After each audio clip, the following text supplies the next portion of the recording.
Here we are again. It's Tricky Dick's Monday Licks. We're going to learn a song called Head in the Clouds. Let's crack right into it. Tricky Dick's Monday Licks. So the first part of the song on the recording is plugging in your guitar sound.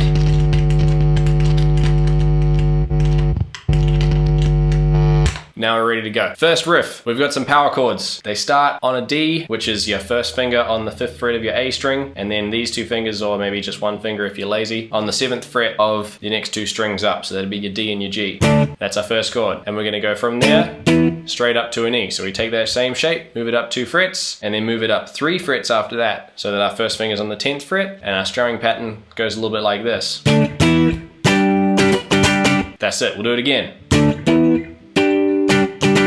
Then on the second time through, you're gonna do the same pattern, but instead of going up to the G, we're just gonna go D, E, and then down a string to a B. So now our first finger's on the 7th fret of our E string, and then our next two fingers, well, I use my third finger and my pinky finger on the 9th fret of A and D strings, and yeah, that's how it goes. Then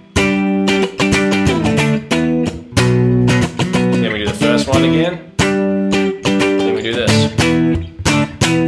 That's the chorus. That's it. I'm only a minute 45 into recording this, and I've already knocked out one section, so you know this one's gonna be short and snappy. So that's our chorus. I'll play it all together and just say the chords as we're going on. So we've got D, E, G, D, E, B, D, E, G, and then D, E, D, E, and then if you want, you can do a little which Logan, our drummer, does as well. He does a little batum, and then we're into the verse, which is super fun to play because it's just an E minor. E minor for the whole verse, and you just get a little bit of funky.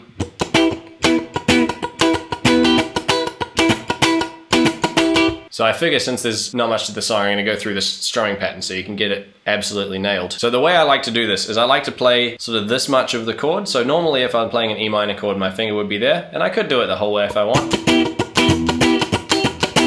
But for me, it just feels a bit tidier to wrap my thumb around the top, so it just rests on those strings. It's not doing anything, it's just muting them. Well, mostly because there's a harmonic there, but don't worry about that. And then what I'm gonna be doing is pressing down the strings when I want that chord to sound and just resting my fingers on top of them when I don't, so that we just get this nice percussive little slap. And then it's a little bit swung, so that means that we're giving every other note a little bit of lag. And that's where this sort of thing tends to get its swagger from, that little bit of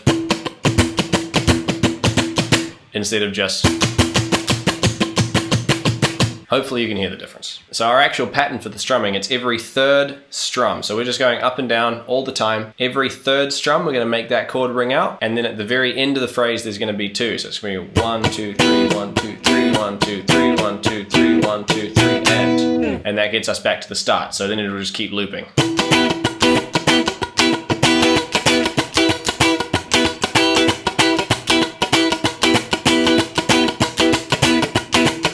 Cool, that's it. That's most of the song. We're gonna get into the bridge. Now, I'm not 100% sure on this because if you listen to the recording, there's some very spacey kind of sounds going on, and I never really got that sussed. And plus, when we play it live, we tend to get pretty into it because I'm pretty sure that Edwin and Ronnie, our guitarist and bassist, are just going just over and over again. We really try to lean into the groove and get pretty heavy with it. So I most recently have been doing this little lick that goes like this.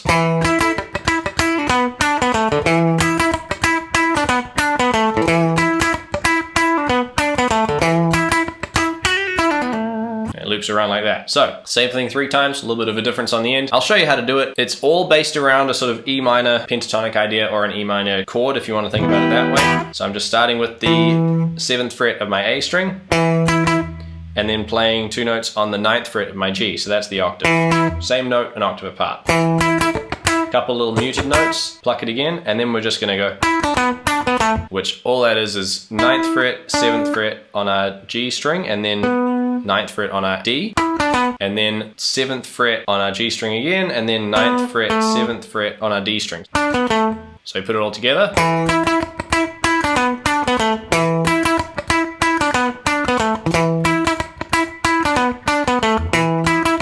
And the last one has this pretty quick little run. So let me know if you give this a try and how you get on with it. It's not like I'm sitting here like, oh, you definitely won't be able to do it. No, you totally can. Just takes a bit of practice if you're not used to playing faster stuff. So all that is going down E minor type shape, but using our 7th fret as sort of like a back limit of how far down we're going to go. So it's just a 7th fret, hammer on pull off the 8th fret on our B string, and then a 9th fret to 7th fret pull off on our G, and then a 9th fret, 7th fret pull off on our D. It's not so hard. The timing's a little bit funky. I'll just play it slow. It's going to go like this.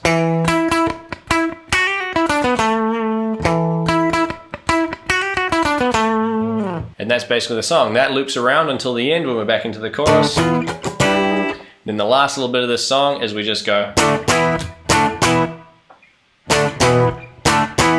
a few times. I think it's 4. Can't remember right now. And then I'll always go down and end on the low note, because I played too much metalcore and that's what I want to do. So it's finally happened. I'm pretty sure I've run out of band shirts, so I've just taken to wearing any shirt that I have that has a story. So today I'm wearing a shirt from the Riverhead Backyard Relapse Ultra, which is an ultra marathon type thing. Bit of a story behind this one. When it first happened here in 2019, I really wanted to do it, but I dislocated my kneecap before the race, so obviously I couldn't do it, and I was very sad about it. And then after 3 years, a global pandemic, and a lot of rehab, I was up to doing it again. So last year I did it for the first time, and how this race works is you've got a loop, which you can run in an hour if you run kind of slow, and I managed to do 8 laps before I couldn't make it back in time, and that's how you lose. So that equals about 53 Ks. And then last year, after a summer of touring and not running enough and being undertrained, I only managed 2 laps, and then I couldn't make it back on the 3rd one. So hey, it is what it is. Anyway, since it is almost summer and it's almost back into gigging season, there's not going to be a lot more Tricky Dicks Monday licks for the year. But if there is some parts you want to know what's going on, you want us to sort of pick it apart so you can understand what makes these songs tick, drop us a message, drop us a comment in the video. I'd love to make some more videos. It's just that I'm kind of running out of songs and we got to write some more. So I'll see you next week, maybe a couple more weeks after that, and then I'm out of here. Gotta play some shows. See ya.